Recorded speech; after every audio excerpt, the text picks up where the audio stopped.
State Department of Energy, Mr. Alex Wachira. Dr. President, by Principal Secretary for State Department of Energy, Mr. Alex Wachira, of the Energy Commission. Fund, Country Director for World Bank, Chair of the Energy Committee in the National Assembly, Engineer Vincent Kawaya, Members of Parliament, Chairpersons and CEOs present, all national and county government leaders present, distinguished guests.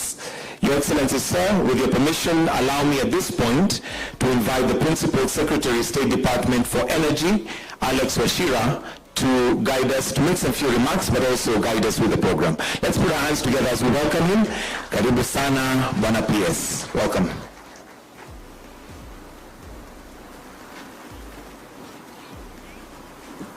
Your Excellency, the President of the Republic of Kenya, Dr. William Samoei Ruto, our Cabinet Secretary, Honorable James Opiyo Wandayi, Country Director, World Bank, Timia Ofan, our governors present, my colleague PS Raymond Omolo, our Chair CEOs, our Chair for Energy Committee, Vincent Kawaya. Ladies and gentlemen, good morning. Your Excellency, today, we mark a momentous occasion where Your Excellency, 72% of the land size of Kenya, through the inking of the pen today, is going to see remarkable progress.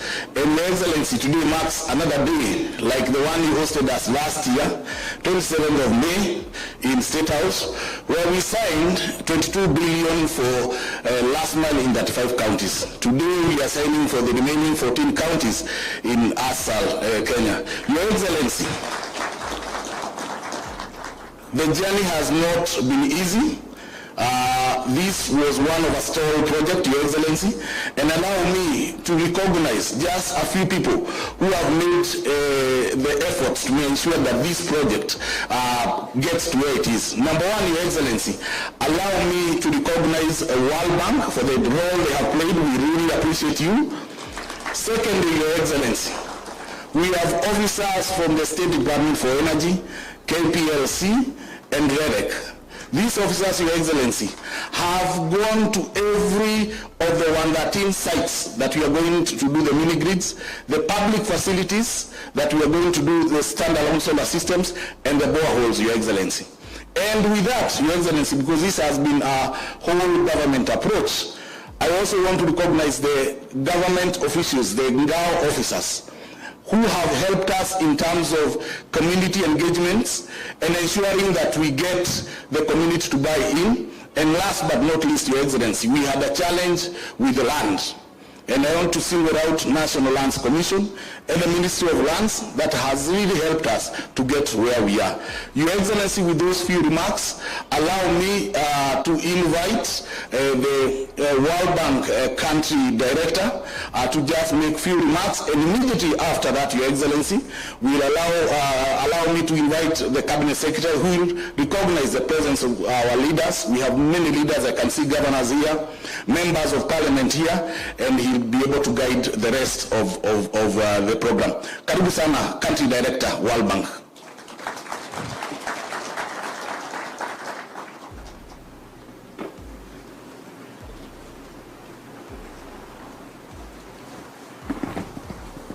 Your Excellency, Mr. President, Honorable Cabinet Secretaries, Principal Secretaries, Governors, Senators and members of the National Assembly, distinguished guests, ladies and gentlemen, a very, very good morning to you all. Jumbo. Mr. President and ladies and gentlemen, it's a real pleasure for me to be here today to witness the signing of the contracts for mini-grids and institutional solar systems under the Kenya Solar Access Solar Power Off-Grid Solar Access Project for underserved counties. Ladies and gentlemen, for most of us here today, electricity has become an essential part of our lives. I think you would all agree that in fact our lives will actually be quite miserable literally if we don't have access to electricity for a few days or even for a few hours.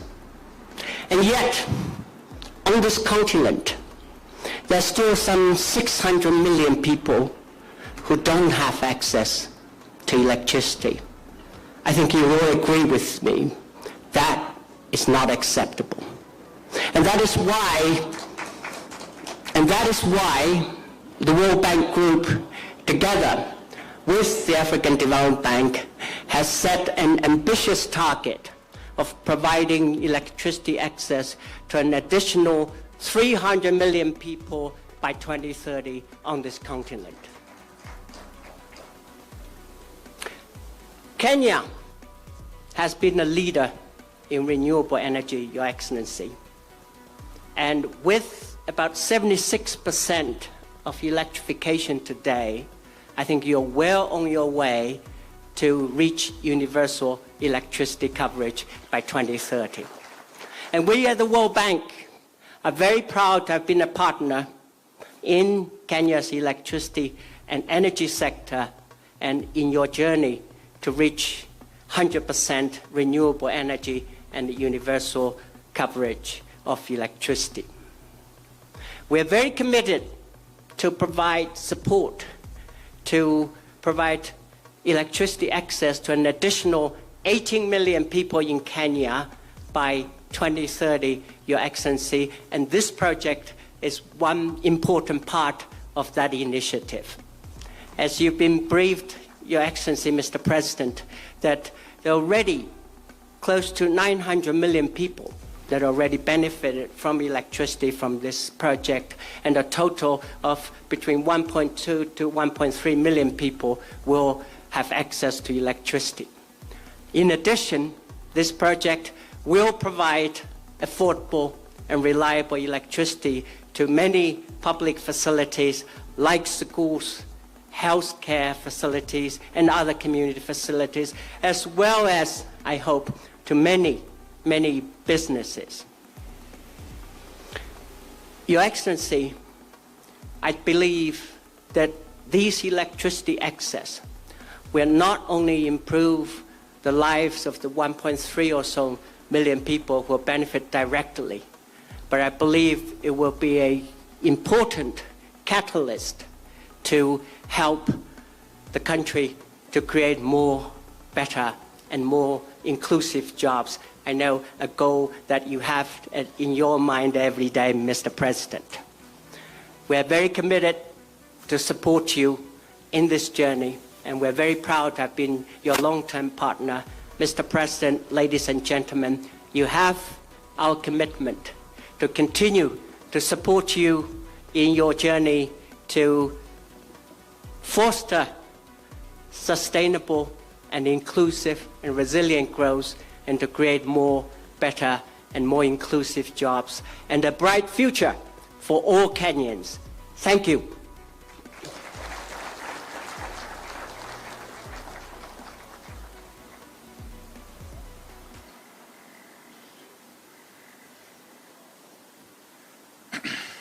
Your Excellency, the President and Commander-in-Chief of the Kenya Defense Forces, Dr. William Samoei Ruto, distinguished guests, ladies and gentlemen, hamjambo, hamjambo tena, muko sambamba. Aya, correct. Let me say this, Your Excellency, allow me to thank you most sincerely for accepting our invitation to grace this very important event. This event, Your Excellency, without a doubt, marks a major milestone in our energy transformation. Your Excellency, today we are setting on a journey to light up a huge landmass of the Republic of Kenya that in ordinary circumstances would not have been able to get access to electricity. It's only happening in under your administration, Your Excellency. Your Excellency, you know Kenya's Vision 2030, and indeed your own commitment is to see universal access to electricity by the year 2030. And that is in tandem, Your Excellency, with Africa's Mission 300, which the World Bank and other stakeholders are spearheading, Your Excellency. Your Excellency, under your administration, we have seen remarkable progress.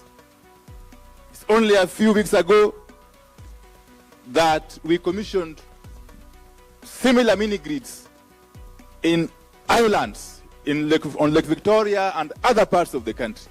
These are regions, these are places that would have taken centuries for the national grid to get to them. And Your Excellency, this is further testament to your commitment to develop the country equitably. Your Excellency, there are parts of this country that have been left behind for very many years. Very many years. It is only under your administration that they are now in a position to fail as part and parcel of the great Republic of Kenya. So that is a wonderful achievement. That as you develop the country, you develop it holistically, as a whole, without leaving any section or part of the country behind. And therefore, Your Excellency, today we are on a new pedestal. And as we embark on this journey, we only pray that God gives you good health and the courage to continue steering the ship of the country. We are sure, Your Excellency, that with this pace of development, especially in the energy sector, by the time you will be completing your second term, Your Excellency, God willing, this country would have made very, very serious steps in terms of development. Allow me, Your Excellency, to recognize a few leaders who are here. And we have Governor Nadhif Jama, the governor of the county of Garissa, Governor Simon Kachapin, the governor of West Pokot, Governor Isa Timami of Lamu, Governor Dado Godana of Tana River. We have with us the chairman of the Committee on Energy in the National Assembly, the Honorable Engineer Vincent Kawaya, and a number of members of Parliament. If you may be upstanding, the honorable members of Parliament who are here. I may not mention you by name.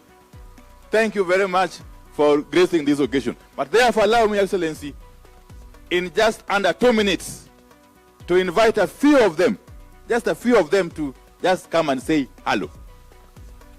The Deputy Governor of Kilifi. The Deputy Governor of Kilifi, my good sister. Yeah, thank you very much. Allow me to invite Mheshimiwa Abdullahi Bashir, just for 30 seconds. He's the chairman of the pastoralist MPs. I'm sure you know that. Yes, my good friend Abdullahi Bashir, the MP for Mandera North. He will be followed in quick succession by the chairman of the Energy Committee. Thank you, Your Excellency, and I want to acknowledge the presence of all the other members. We also have our patron, Dido Raso, and all the members present here, including the father of the house, Mheshimiwa Kenan. Your Excellency, this is a project that has stalled in 2018, and now that it has come to fruition under your leadership. As the minister has said, you're opening up areas that probably would never have been opened. And we want to say a very big thank you, because 72% of Kenya is where these off-grid solar grids are going to be operated on. So we want to say a very big thank you. You are making Kenya to be equal. All parts of Kenya under your leadership is becoming equal. Last time you visited our areas, you made progressive pronouncements. We still thank you. And now today here, we are talking about 13.8 billion going to those areas so that solar energy can be something that can be used in all parts of the country. On behalf of the Pastoralist Parliamentary Group and members of Parliament present, I want to say a big thank you and thank you very much, Your Excellency. Continue steering the ship, and inshallah, going forward, 2027, all members, all counties will be with you. Thank you very much. The chairman of the Committee on Energy, the Honorable Engineer Vincent Kawaya. Please come forward.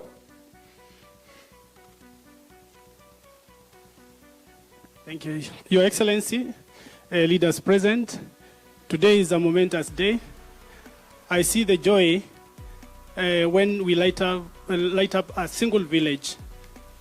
I can imagine that multiplied by 1.2 million beneficiaries who are going to benefit from this particular project. I want to thank your office for accelerating this particular program. I want to thank the ministry for the partnership and all the players. Let me say, there is nothing that makes an oversight authority happier than when things are done right. COSAP is one thing that is being done right, because it also sends a signal that every Kenyan matters. A huge population has been left out just because they have a huge landmass. Probably the population might be small, but Your Excellency, you have said that all these Kenyans matter and you are lighting up all these villages. I want to pledge the support of the Energy Committee. We do not just oversight blindly. When things are done right, we say they have been done right. And Your Excellency, maybe just a small request that first we understand that solar is a way to go, especially when backed by energy storage systems. Because it happens conveniently that these areas covered by COSAP solar projects, they actually are naturally lit with enough solar that can be able to sustain these programs both during the day and during the night. The only request would be that we have a vote head that also makes sure that the turnaround for maintenance is very, very short, so that whenever we have a breakdown, then the fixing time is reduced. On behalf of the Parliament of Kenya, we are going to work with you to ensure the success of this project and the myriad of projects that have been started under the administration of your leadership, His Excellency the President of the Republic of Kenya, Dr. William Ruto. Asanteni sana, Mungu awabariki. Your Excellency, if you may indulge me, I reckon that we are in Nairobi, and I saw the Honorable George Aladwa, the MP for Makadara, is here. Okay, who is also the chairman of Nairobi. Just 1 second, before I invite the governor. If I don't invite him, I'll be in trouble, Your Excellency.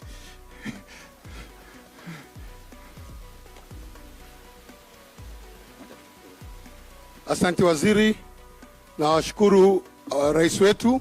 Tuko pia na mbunge jirani wa hapa rais. Ningekuomba tu kwa dakika moja pia Mheshimiwa Luoch akuje.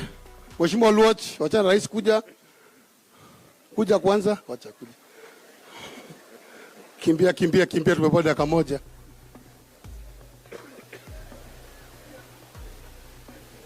You know, I have my chairman of the county directing me wachana na rais, which is a very difficult call to do. Your Excellency, governors present and colleagues, thank you very much for inviting us to this particular occasion. I am a neighboring constituency member of parliament in Mathare. I send the apologies of Honorable TJ Kajwang, whose phone was still off, but he said, jirani yangu kama uko, kuja to represent where rais is. Your Excellency, you know, some years back at independence, a decision was made that let us develop some part of Kenya tutarudi kwa zingine. I think it was sessional paper number 10. If that thing was reversed and Nairobi was told ngoja, we would be in the capital city somewhere in northeastern Kenya. Now, so many years after, it is only possible that we touch northeastern through a principle in the Constitution called affirmative action. I am very happy that this principle is something that His Excellency has embraced. if there is one reason why I am associated with the president, mimi mambo ya 2027 watatupanga na baba wakisema tutafuata. Watatupanga na wale watu wanasema AU sijui nini, wakitupanga na baba 2027 hiyo tutafuata. At the moment, on the question of affirmative action, I have found that the #1 ambassador whom if you speak to on this question will listen is the president. Ukiwacha hii mambo ya kawi, His Excellency the President applied affirmative action on infrastructure ya shule za Nairobi and gave us 58 million Kenya shillings per constituency. For this reason, Nairobi and my constituency Mathare should support the president on this agenda. I know Aladwa wants me to stop, but allow me to add this one question, Your Excellency. There are places in Nairobi that have been under darkness for the last 7 years. And I have engaged the president on this issue, and just this morning, he has directed the RAREC team and the PS to come up with a model that will ensure that this constituency and one of us, that is Kosovo in Mathare and Mukuru and the others, can have a model where they can be connected to last mile. That can only happen under the question and the principle of affirmative action. Thank you very much, Your Excellency, and we look forward to your coming to launch this plus housing in Mathare. Asante. Asante Mheshimiwa Oluoch. Kwa niaba ya Nairobi, Mheshimiwa Rais, karibu. Leo sio siku yetu, leo ni siku ya kaunti zingine. Sisi tunawakaribisha, mjisikie mko huru. Ningesema tu vile Mheshimiwa Wandai waziri amesema ya kwamba sisi hatuongea mambo ya mwaka huu na mwaka ujao. Rais 2027 tuliona wengine wakicheka wakisherekea, but mimi naweka hapa clear kama mwenyekiti wa ODM Nairobi, 2027 tuko nyuma yako. Hakuna cha stories, tuko nyuma yako 100%. Wewe panga mambo hii kidogo kidogo ya hapa na pale, ya 2027 kura itafuatana kuruka. Sisi tuko nyuma yako, umetembea na baba, tumeona Jumamosi, last week tumeona, na hiyo ni heshima kwa ndugu yako mkubwa. Na unapotembea ndugu yako mkubwa na mwingine anacheka, wewe cheka, na 2027 tutachekana na wewe. Kwa hivyo rais, ukiwa Nairobi uko kwako, tembea. Sisi ni wanasiasa, Kawai ni ndio chairman wangu, mimi niko committee ya energy na is our able chairman. So sikia uko huru. Wandai, wewe ndio ulitupatia waziri Wandai na ni ODM. Anafanya kazi ya loyal. Tusukume hiyo gurudumu. Na nawakumbusha wale ODM wanaongea huko kando kando. Waongee tu, lakini sisi ODM original. Rais ni William Samoei Ruto. Mungu awabariki. Thank you very much, Mheshimiwa George Aladwa. Allow me, Your Excellency, to invite Governor Nadhif Jama to come and make some very short remarks.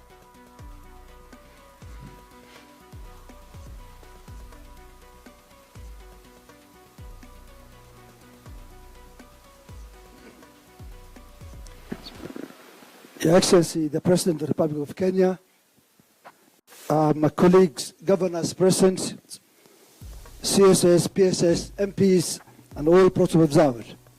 Your Excellency, my remarks will be very, very brief. I want to make my remarks on behalf not only of the COG, but also in particular on behalf of the many ASEL counties represented here or who are the beneficiaries of this program in my capacity as the chair of the Council of Governors Committee of the ASEL counties.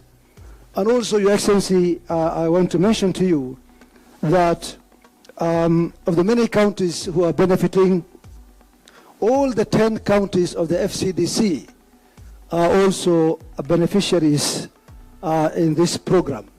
Your Excellency, without saying much, we want to say a very big thank you to you and to the World Bank, to the national government entities, RAREC, KPSC, and all those who undertook this program.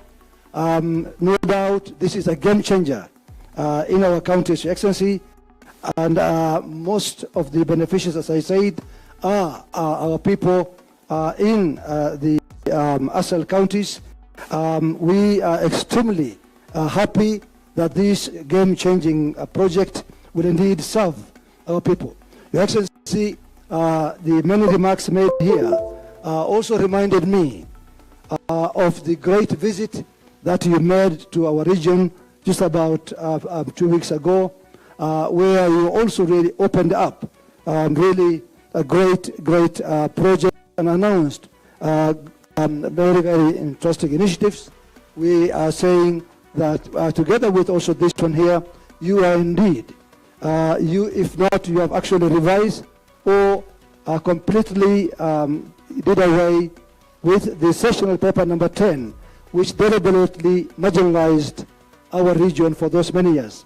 I think, without doubt, these kind of projects are the projects that no doubt will play a big role in the development of our region, and therefore, Your Excellency, mine is to say a big thank you on behalf of the counties, the 14 counties that are benefiting from this very, very important project. Asanteni sana. Thank you very much.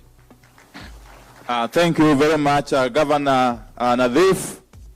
Your Excellency, at this juncture, allow me to invite you to come and address your people. Let us be upstanding as we usher in His Excellency, the President, as he comes forward to launch this program. Thank you very much, Your Excellency. Asanteni sana. Good morning, everybody. Please take your seats. Asanteni sana.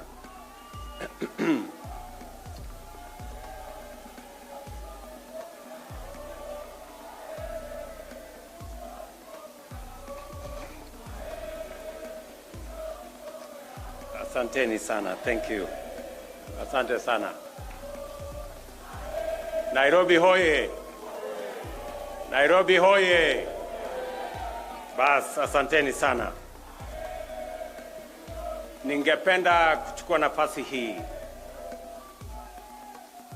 kwa niaba ya serikali ya Kenya kusema ya kwamba tumefika hapa asubuhi ya leo katika ghafla hii ya muhimu ya mambo ya umeme katika taifa letu la Kenya. And let me make this statement. The World Bank Country Director, distinguished guests, ladies and gentlemen, it is a great pleasure for me to join you today for this milestone event, one that brings us a definitive step closer to fulfilling a fundamental promise to the people of Kenya, achieving universal health coverage by the year 2030. Today, we sign contracts worth 11.6 billion to extend electricity to communities that have remained on the fringes of development. As you're aware, 76% or thereabout is in the ASAL parts of our republic. And for a very long time, they have been left behind because of the expansiveness of that region and because of other difficulties of communication, connectivity, and other challenges that have bedeviled that corner of Kenya for a very long time. The government of Kenya designed this COSAP program as an affirmative action program to take care of the people of the 14 counties that forms the northern part of Kenya.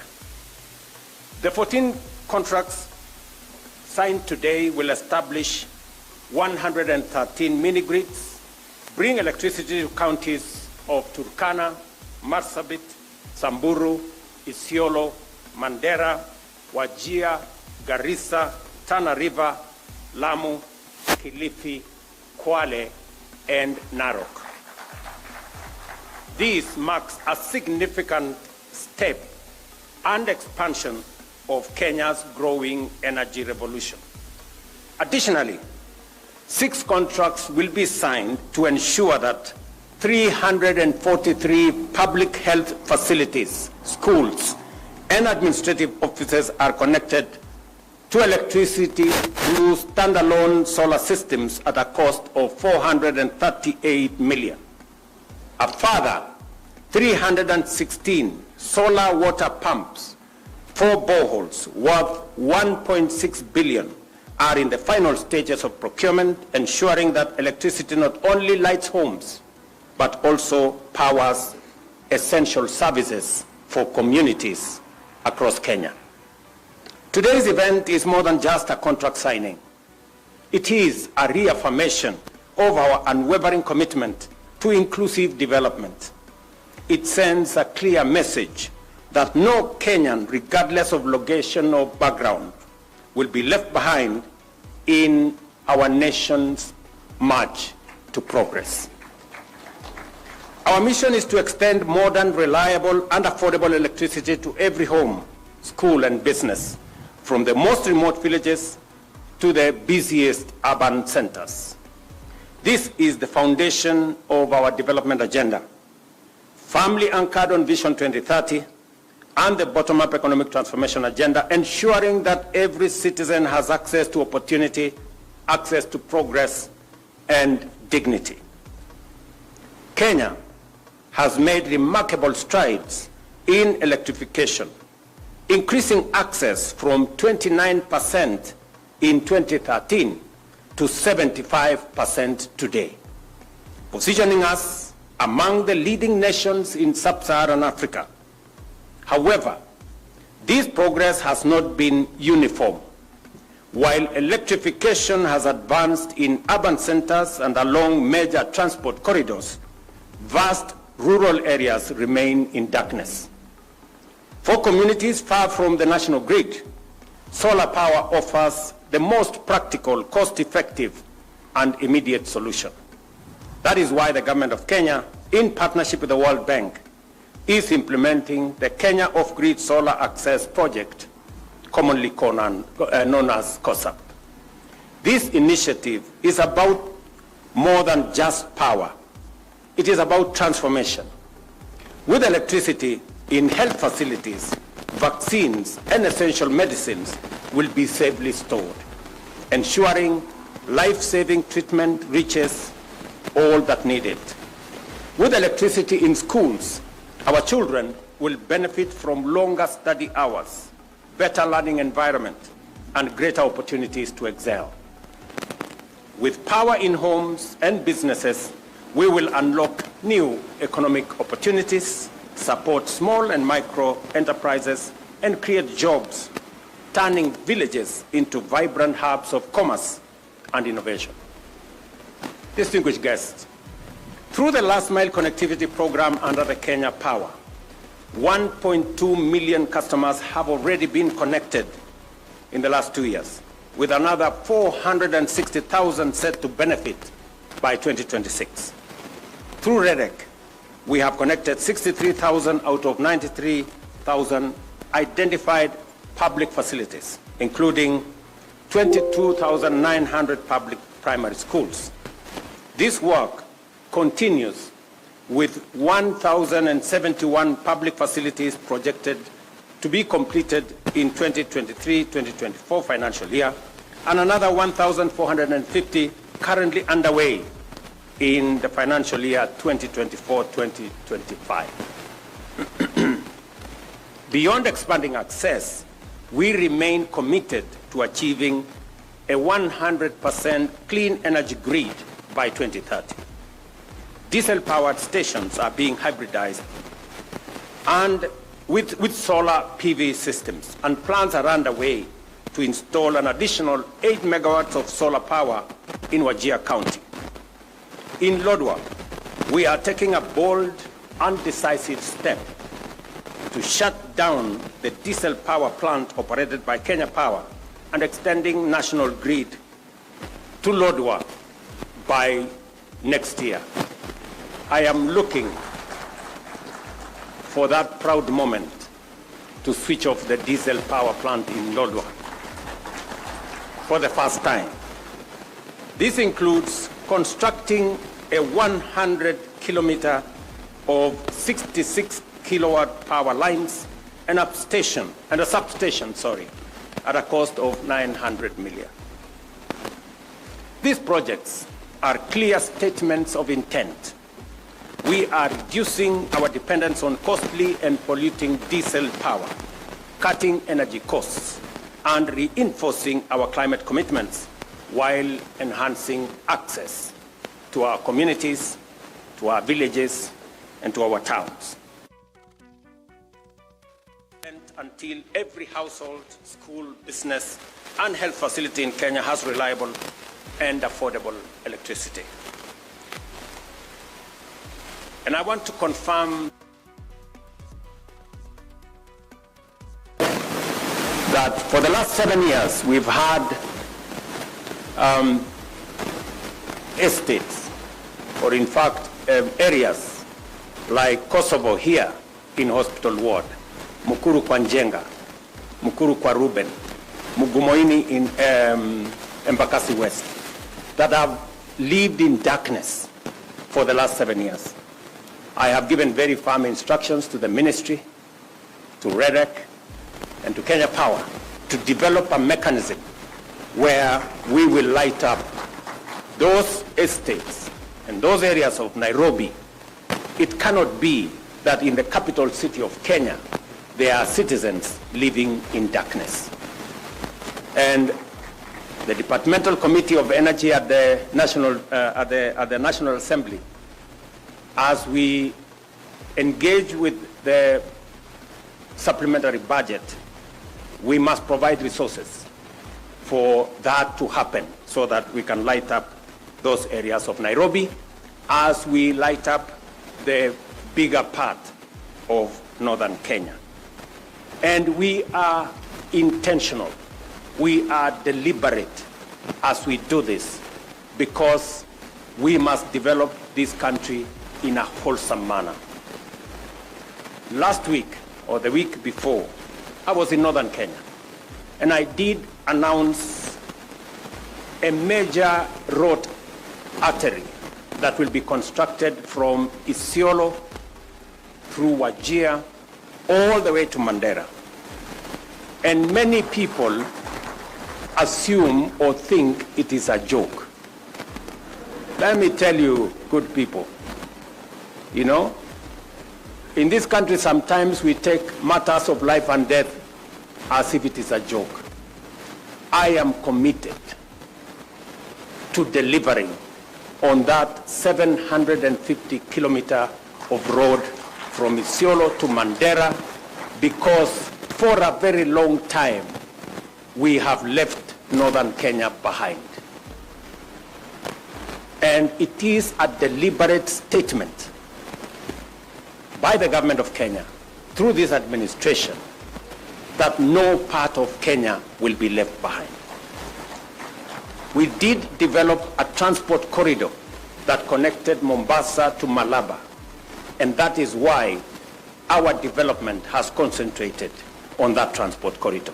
It is time that we have a second transport corridor that goes all the way to Mandera. And I want to ask the people of Kenya, as we develop that transport corridor, there will be huge opportunities.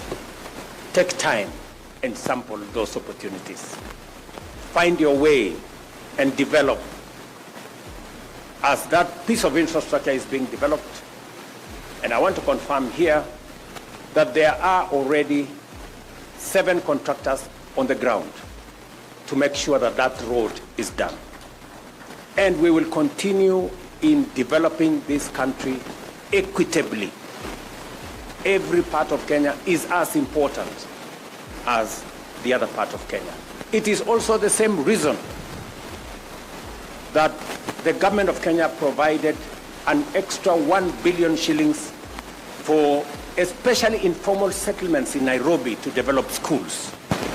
Because here in Nairobi we have had instances where we have many children who have no access to education because where they live, there are no public schools.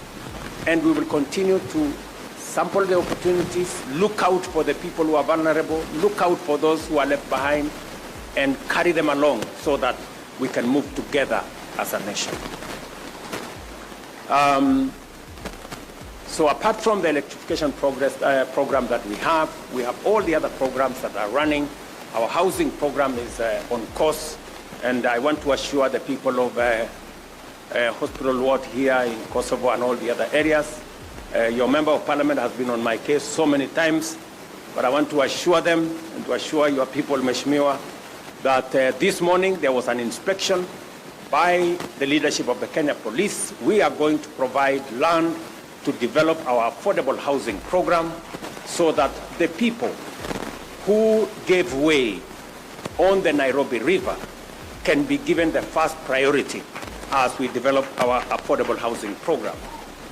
Shortly, maybe in the next coming weeks, I will be launching the program on the Nairobi River that will see the development of Nairobi River afresh, and that we will never again have a smelly river in the middle of Nairobi.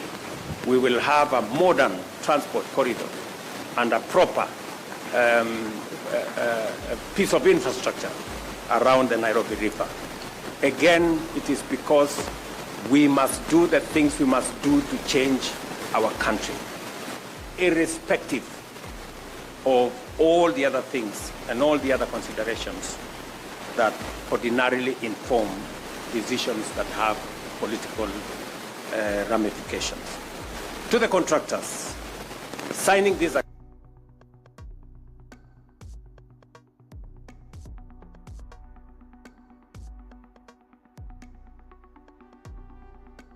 present here, members of parliament and community representatives, I ask for your support in ensuring this project succeed and deliver tangible benefits to the Kenyans that will benefit from these facilities. And you have my commitment, that of this administration, to work together in partnership with you to make sure that we reach out to what the World Bank director here has given us, that this project is going to reach to about 1.1 million people in northern Kenya, in the 14 counties in northern Kenya, including Narok. So as we build this synergy, I want to ask us, as the people of Kenya, to be united as we focus on the development of our country. Elections are a one-day affair. Development is an everyday affair. And we must focus our energy on making sure that we close ranks in matters to do with the progress of our nation. And we ensure that we leave no one behind, and we engage everyone along the way as we build a nation, as we work on our development, as we work on our progress, as we work on creating jobs and having a nation that we can all be proud of. So let me encourage all of us as we conclude this event that I am looking forward to working with all the leaders, especially on the subjects that are important to the development of our country and that affect the people of the Republic of Kenya, because that is our calling, that is our responsibility, that is our assignment. Thank you very much to all of you leaders who have come to this event and all the other stakeholders who have come to participate in this event. I look forward to working with you. Asanteni sana. Tafadhali tunaweza keti chini kidogo. So viongozi wa Nairobi wameniuliza ya kwamba kuna sehemu ziko na matatizo ya umeme, vile nimesema hapa. Tayari tushakubaliana mpango ambayo tutakuwa nayo. Watu wa REREC, watu wa Kenya Power chini ya uongozi wa wizara watapanga haya maneno, na tumeambia kamati ya bunge wakati tunatengeneza budget ya supplementary next week tuhakikisha kwamba kutakuwa na pesa ambayo itasaidia kuanzisha hiyo program. Tumekubaliana vile vile wakati tunatengeneza Kenya kwa ujumla. Kila sehemu ya Kenya ni ya muhimu. Leo tunazungumzia stima Northern Kenya, mahali kwa muda mrefu wamebaki nyuma na wamebaki kwa giza. Pia tunazungumzia wale wako katikati yetu hapa Nairobi. Kuna sehemu ya Nairobi pia vile kuna giza kule Northern Kenya, pia kuna giza hapa Nairobi katikati. Na tumesema pia hawa watu wa Nairobi wanaoishi hapa Kosovo, Mugumoine kule Embakasi West, wale wanaoishi Mukuru kwa Njenga, Mukuru kwa Ruben na sehemu zingine za Nairobi ambazo bado ziko na giza, pia tutawashughulikia ndio tuweze kuhamasisha Wakenya wote na tuweze kutembea kwa pamoja.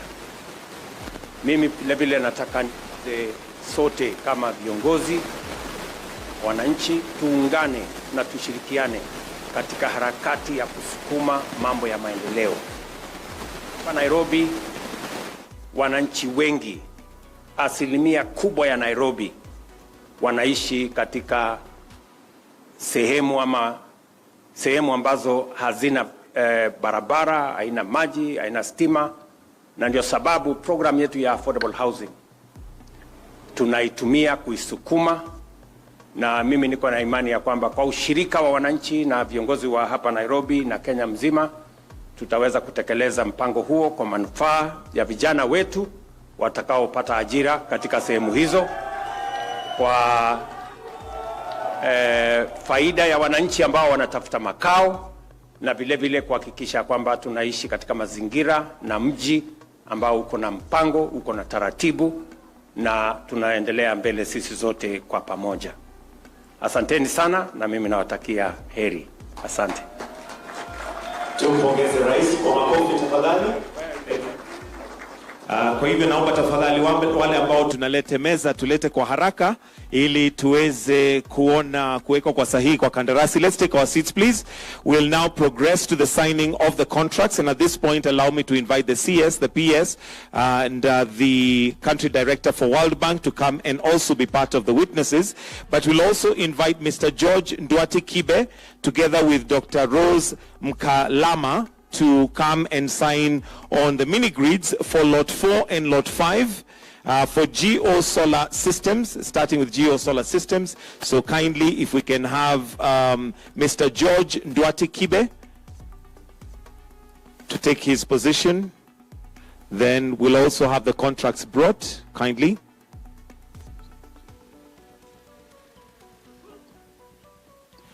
And as we do that, let me also request that Mr. Elisha Okello get ready, please, to come on this side, to stand by on that side, because yours will be the next one, and it'll still be Rerek. So we'll have you also sign after we finish this one. So you can just stand by on that side.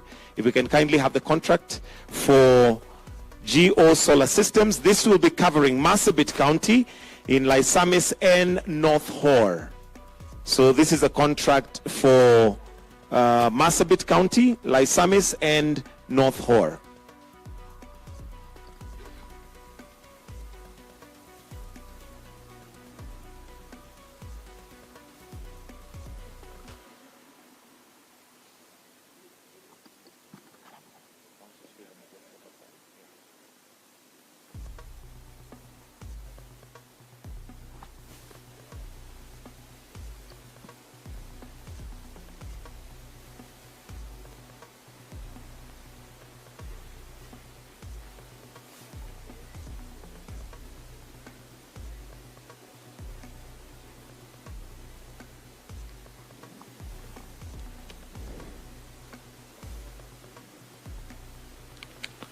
This will be under Rerek, and the contractor is Geo Solar Systems. And with that, we'll then have them maybe stand up and just have a picture before we then now invite Mr. Elisha Okello. Before we invite Mr. Okello.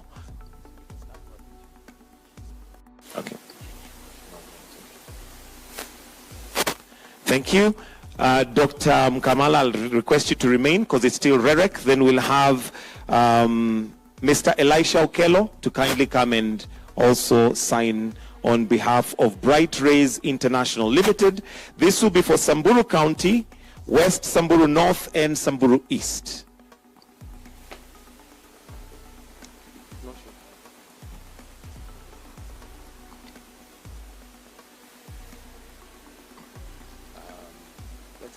next one here so that we're not.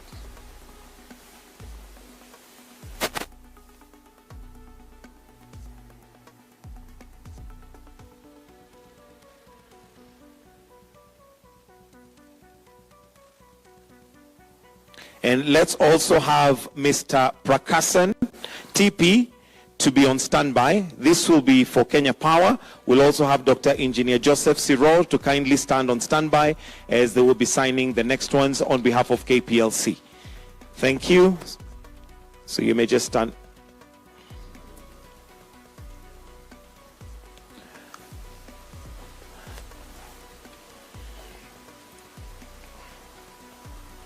Thank you. So let's now have Engineer Joseph Sirol together with Mr. Prakasan, TP, to sign on behalf of KPLC and on behalf of Master Power Systems and Linvit Technologies Private Limited. And this will be for Mandera County, Banisa Mandera, North, Liffey, and Mandera East constituencies. On standby, if we can kindly invite Mr. Japheth Manasseh More to stand on the side as you will be signing the next one. Mr. Japheth Manasseh More.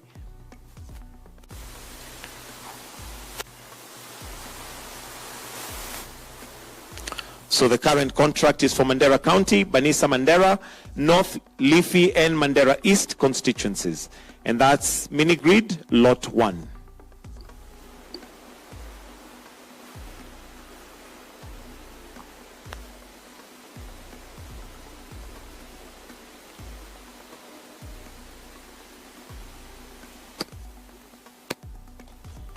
Thank you.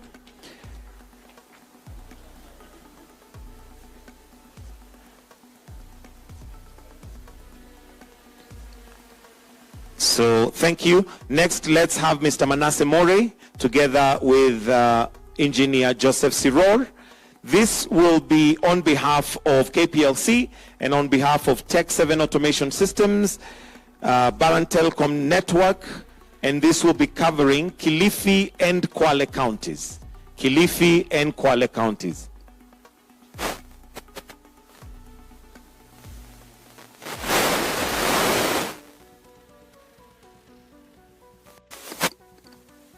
And on standby, if we can have Anessa Osman, please. Anessa Osman to be on the side. You'll be signing next.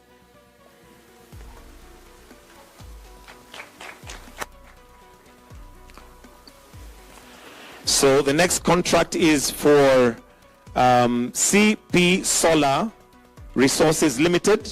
This will be covering Lamu, Kilifi, and Kwale. Karibu. And signing will have Dr. Engineer Joseph Sirol together with Anessa Osman on behalf of CP Solar Resources Limited. Again, this will be covering Lamu, Kilifi, and Kwale. If we can now have Mr. Wida Omari Nasta on standby.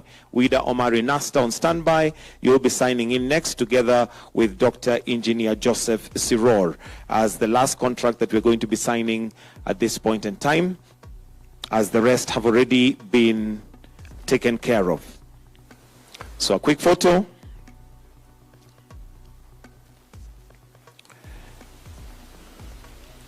Thank you. Let's have Mr. Wida Omari Nasta to come on stage. And this is on behalf of Fast Conveyor Suppliers.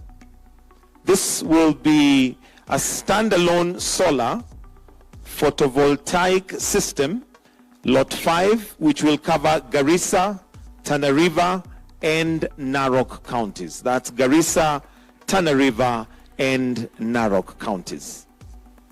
Mr. Wida Omari Nasta is signing on behalf of Fast Conveyor Suppliers Limited.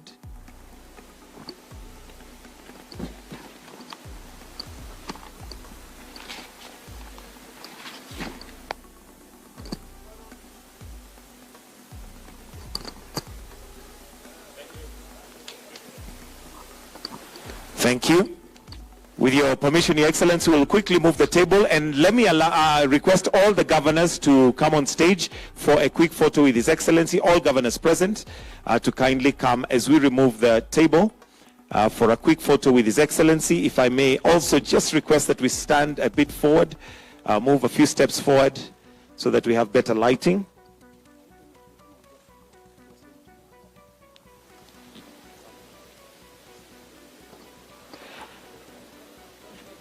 Then let's have all the contractors who signed to kindly stand by so that we'll have a photo with them. Kindly, all contractors who signed, please let's stand on the right of the stage. All contractors who signed. All contractors, actually all contractors present. All contractors present, please come for a quick photo. And the last photo will be board and management of REREC and KPLC. So if board and management of REREC, if we can kindly please come and stand on the side, so that will be the next picture after the contractors. All I think we're done with. Thank you. If we can have the governors and the leaders that are on stage to kindly retreat. Let's have all contractors please on stage. All contractors.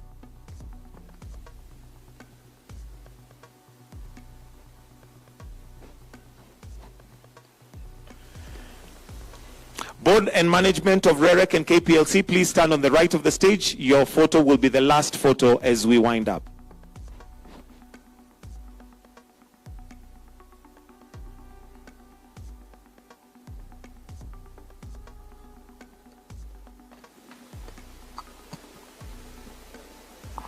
Let's please just look at the photo as we'll greet later so that we can have this photo taken.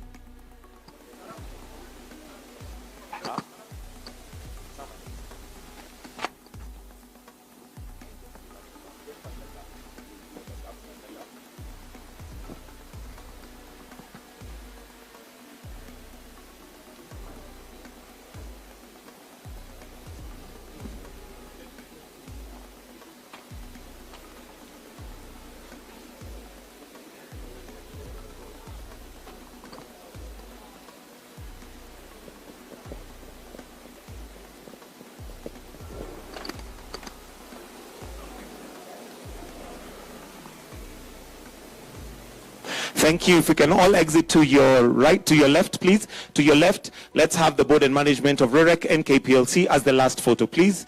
And we take advantage of the bottom of the stage.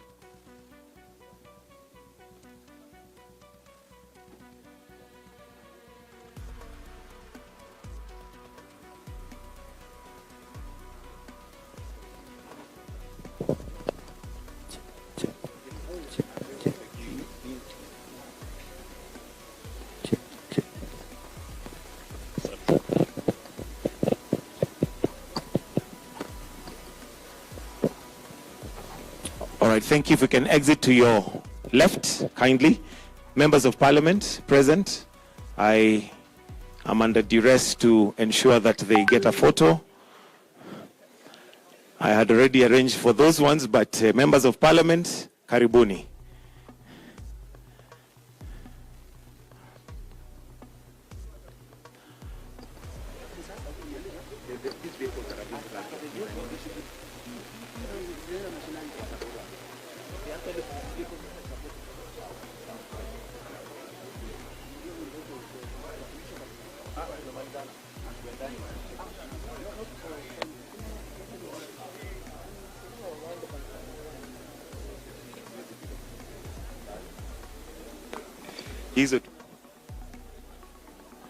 After that, Your Excellency, we have a flagging off of the COSAP vehicles, which are going to be supporting this project, which we shall witness as the flagging off is taking off.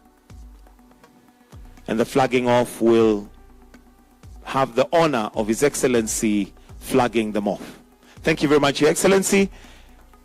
We'll request that now we may proceed to your left, sir, where we'll have the flagging off of vehicles.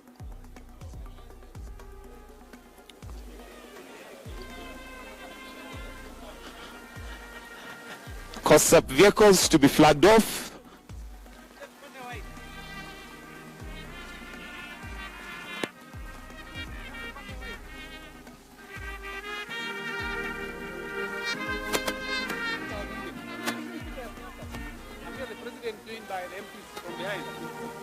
The President will be joined by members of Parliament, governors, leaders from the different counties, as these are vehicles that are going to be supporting the counties with the electrification and the off-grid. And His Excellency will flag them off in 3. Oh wait, kwanza tufungue bendera. Ngoja. In 3, 2, 1, makofi kwake tafadhali as they flag, as they go.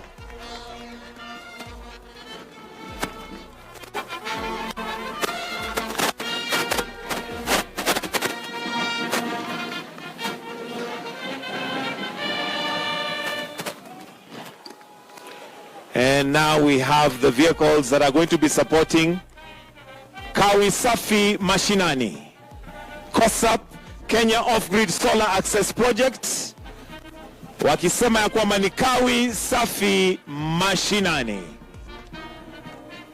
Na magari zikipita, basi nitaomba wale ambao tumeketi, tutasimama ili tumalizie kwa wimbo wa taifa, magari yakiisha. Naomba tafadhali sote sasa tusimame wima ili tuweze kumalizia kwa wimbo wa taifa. Wale ambao tumeketi, tafadhali tusimame kwa wimbo wa taifa.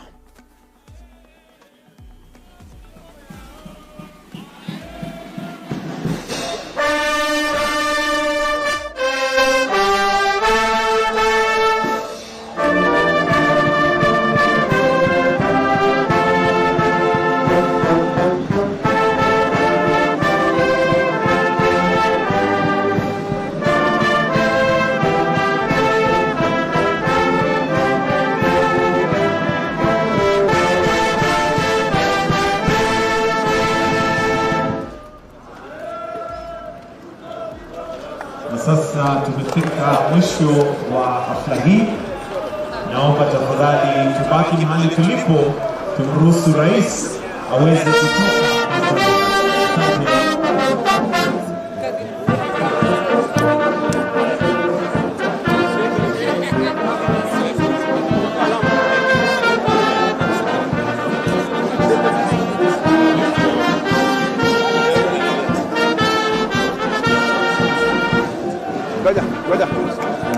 Ngoja tu.